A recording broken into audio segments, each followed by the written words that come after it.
Hey, we have movement prep for the new muscle program. We've got Sean demonstrating while I give you all the details on our 5 movement prep movements. Okay, say that a few times. All right, so we are going to hit a lot of shoulder and hips and glutes. Of course, we're going to get our heart rate in there, address core warm up as well. So first thing on the agenda, we have that timed clock system that's been working pretty well to manage our time for movement prep, so we're going to stick with that. The instructors may have you switch from a side to a side within that time, but that clock is still going to be present in this movement prep. Okay. First thing we have is shoulders. Sean's going to lay face up on the floor. Okay. We're going to hit 3 different positions to kind of warm up that back shoulder.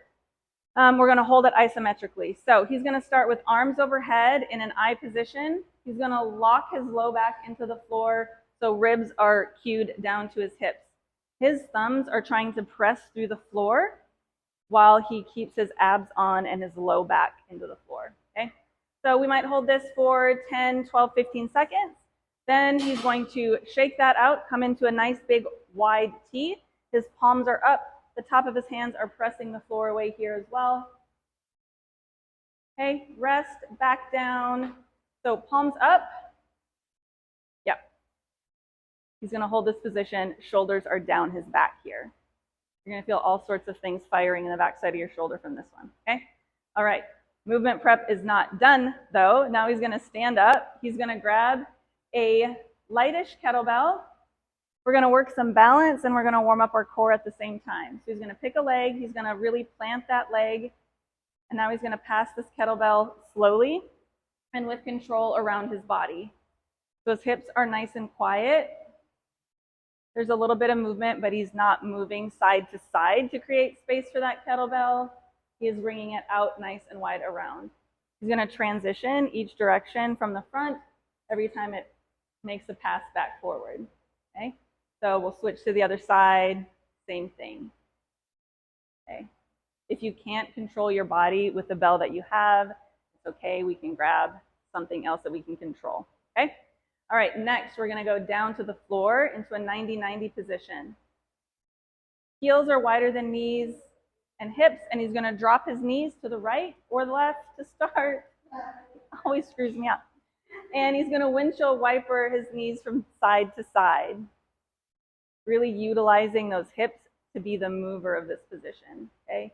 He's staying really nice and upright, getting as much through his hips as possible. You can also modify this by leaning back if you need to create a little bit more space in your hips to meet your body where it's at. Okay? All right. Once we get those hips nice and warmed up, we're going to play with something we're calling an armbar get up. So he's going to grab his kettlebell, sideline position, starting just like a get up. He's going to press, roll to elbow, push to palm, rotate. Once he gets to half kneeling, he's going to drop his other knee to the floor. See how he's nice and stacked, wrist, shoulder, shoulder, kettlebell, and wrist. Then he's going to rotate out of that, coming back down to the floor. He'll stay on that side, getting a few reps in. Once we hear the beep for that time, then we're going to transition to the other side, making sure that you give yourself a pause of a 1, 2, 3 count, at least when he's in that armbar position. Okay, so we will practice that on both sides. We're going to end the movement prep piece with a swing series. Okay, so don't freak out about this. The first couple times you do it, your brain's going to freak out and you're going to say, am I supposed to be high hiking? Am I supposed to be swinging? Am I supposed to dead stop swing? If you get screwed up, it's okay. Just do one of the things. It'll be fine. Okay, so he's going to start in his high hike position, 1 high hike into 2 dead stop swings. That means the bell comes down and rests in between those. Now he's going to give me 3 swings right in a row. And then he's going to place the bell down right back into a single high hike. Okay, so 1, 2, 3. You'll see that he has good power through his hips in all of these. Here, the high hike, the dead stop swing, and the series of swings. Right? We want to generate power for that swing through our hips.